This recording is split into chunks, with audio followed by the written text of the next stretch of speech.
Halo sahabat pemilih, dari Rumah Pintar Pemilu KPU Kota Kupang, kembali lagi dalam Pendidikan Pemilih seri keempat, Bincang KPU dengan Akademisi. Berbicara tentang perempuan tentu tak bisa lepas dari hak dan kewajibannya. The Convention on the Elimination of All Forms of Discrimination Against Women, CEDAW atau dikenal sebagai Konvensi mengenai penghapusan segala bentuk diskriminasi terhadap wanita, adalah sebuah perjanjian internasional yang memuat tentang 5 hak perempuan yang ditetapkan tahun 1979 oleh Majelis Umum PBB, dan hal ini juga telah diratifikasi oleh Indonesia dengan Undang-Undang Nomor 7 Tahun 1984. Nah, apa saja 5 hak tersebut? Yang pertama, hak dalam ketenagakerjaan. Yang kedua, hak dalam bidang kesehatan. Yang ketiga, hak dalam bidang pendidikan tentunya. Dan yang keempat, hak dalam perkawinan dan keluarga. Nah, hak yang kelima ini yang memuat tentang hak perempuan dalam kehidupan publik dan politik. Itu tadi tentang hak. Bagaimana menyeimbangkan hak tersebut dengan kewajibannya karena kodrat? Apakah hal ini secara tidak langsung yang menyebabkan perempuan berpikir 2 kali sebelum menggunakan haknya dalam bidang publik dan politik? Yuk, mari kita simak Bincang KPU dengan Akademisi.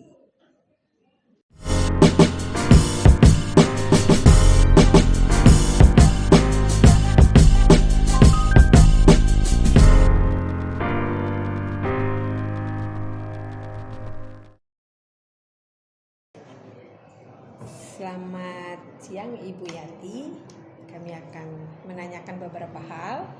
Oke, pertanyaannya, keterwakilan 30% perempuan yang diatur dalam aturan undang-undang, apakah menurut Ibu Yati sudah memenuhi kuota 30% ataukah masih kurang atau sudah melebihi 30%? Ya, menurut saya yang selama ini saya lihat itu masih kurang ya. Kalau untuk keterlibatan perempuan itu masih kurang dan didominasi oleh laki-laki.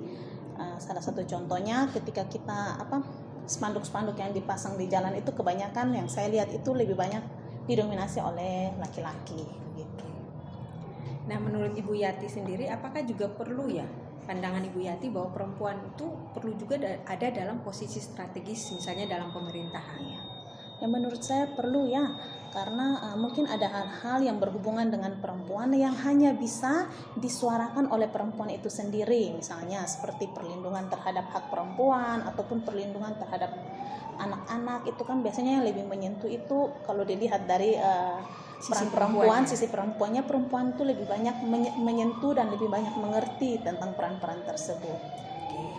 Nah, berarti jawaban Ibu Yanti tadi sudah memenuhi pertanyaan bahwa 30% keterwakilan perempuan hanya untuk memenuhi kuota ataukah perlu ada lagi adanya perempuan. Jadi pertanyaannya, apakah keterwakilan perempuan, 30% keterwakilan perempuan itu hanya untuk memenuhi kuota atau memang perlu adanya sosok perempuan dalam jabatan strategis? Ya, baik.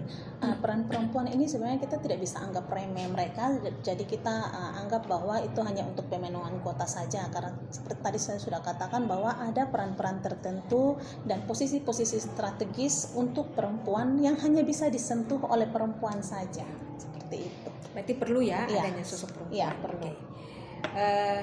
Pendapat Ibu Yati, faktor-faktor yang menyebabkan lemahnya unsur atau jumlah perempuan. Baik, mungkin kalau untuk dilihat dari sisi politiknya saya tidak terlalu banyak mengerti tentang politik, tapi mungkin saya mengkaji dari sisi budayanya. Karena kita masyarakat NTT itu kan kebanyakan kita menganut sistem patrilineal, yang saya tahu kalau hanya 2 daerah saja yang menganut sistem matrilineal.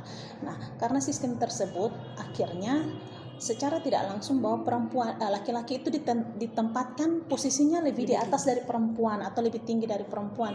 Jadi untuk hal-hal tertentu laki-laki itu posisi laki-laki itu lebih didominasi oleh posisi perempuan seperti itu. Nah, itu juga yang menjadi salah satu faktor. Kemudian faktor berikutnya, ini menurut kacamata pandangan saya, jika perempuan terlalu terjun ke dunia politik, maka dia akan lebih sibuk di dunia politik dan akan terbengkalai dengan tugasnya atau perannya sebagai misalnya ibu rumah tangga atau istri. Mungkin nanti tugasnya akan terbengkalai dan bertabrakan dengan tugasnya di dunia politik seperti itu. Kalau misalnya dia bisa membagi waktu, ya kalau bisa membagi waktu itu kan tergantung dari personality orang tersebut, tergantung dari orang tersebut. Kalau memang dia bisa membagi waktu, itu lebih baik lagi. Sehingga ketika kita juga kan kita bekerja ini kan bukan untuk diri kita sendiri ya. Ketika kita terjun dalam politik itu berarti kita otomatis kita harus mampu bekerja tidak setengah-setengah. Sehingga ketika kita bekerja lebih baik dengan apa yang kita bisa arahkan dan apa yang bisa kita buat untuk bisa lebih baik, itu menurut saya itu lebih baik lagi, bisa memberikan yang terbaik ya Ibu Yati. Oke. Nah, dari data yang ada, jumlah pemilih perempuan secara nasional dan secara lokal Kota Kupang itu jumlah perempuan itu lebih besar daripada jumlah pemilih ya. Jumlah pemilih perempuan lebih besar daripada jumlah laki-laki. Tapi fakta mengatakan bahwa atau banyak pandangan mengatakan mengapa perempuan tidak banyak yang terpilih, khususnya di dunia legislatif dan pilkada. Belum ada ya, belum ada sosok pemimpin perempuan. Nah, menurut Ibu Yati, apakah hal ini dipicu oleh faktor sosok perempuan kurang berkualitas dari sosok laki-laki, ataukah profil perempuan yang ditampilkan oleh partainya itu kurang menarik masyarakat pemilih? Kalau saya mungkin lebih memilih yang kedua ya, yang profil perempuan yang ditampilkan itu kurang menarik ya, karena kalau kita lihat kemampuan laki-laki dan perempuan itu tidak ada batasan bahwa laki-laki kemampuannya lebih baik dari perempuan, tidak seperti itu. Jadi mungkin yang alasan kedua itu yang profil yang ditampilkan kurang, sehingga kan masyarakat juga mungkin lebih tahu profil dari yang laki-laki, mereka sudah pernah bekerja di sini, pengalaman bekerja mereka di sini dan di bagian ini, sehingga masyarakat itu lebih mempercayakan suara mereka kepada laki-laki. Sedangkan karena profil perempuan itu jarang ada, jadi kita belum tahu ini apa yang mereka sudah buat untuk masyarakat. Kemudian mereka pernah punya semacam track record seperti apa, kan kita belum pernah tahu. Jadi mungkin lebih ke profil. Sedangkan kalau untuk kemampuan menurut saya sama saja antara laki-laki dan perempuan. Ibu Yati, selama ini apakah Anda selalu menggunakan hak pilih Anda saat pemilu berlangsung? Iya, saya selalu menggunakan hak pilih saya ke TPS terdekat. Kenapa? Karena kan sebagai warga negara yang baik itu kan suara kita juga harus dihitung ya. Kemudian yang berikutnya juga pemilu ataupun suara kita itu adalah secara tidak langsung kita mempercayai wakil kita atau calon kita untuk bekerja dan mereka bekerja sesuai dengan aspirasi dari masyarakat. Jika Anda diberikan kesempatan untuk masuk memenuhi kuota 30% keterwakilan perempuan, bagaimana Anda bersikap? Kalau saya memberikan suara saya mau itu jadi warga Indonesia yang baik pasti. Walaupun kita perempuan, kita punya hak, kita punya suara juga harus diperhitungkan. Tetapi kalau untuk mencalonkan diri, mohon maaf, mungkin saya belum bisa. Karena seperti tadi saya sudah bilang, salah satu faktor kalau saya menurut pendapat saya itu sedikit ribet, mau membagi waktu untuk pekerjaan rumah tangga kah, atau mungkin urusan dapur, urusan anak-anak, dengan harus berpolitik itu agak susah. Jadi kalau kita mau memberikan yang terbaik ya usahakan bagaimana ya, maksudnya usahakan alasan-alasan tersebut jangan menjadi embel-embel untuk kita. Kalau mau berpolitik ya berpolitik dengan baik, kalau mau mengurus rumah tangga ya mengurus rumah tangga dengan baik.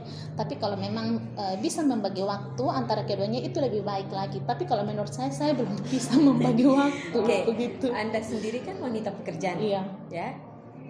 Jadi Anda wanita pekerja bisa membagi waktu dengan keluarga. Tapi kenapa tidak mau terjun?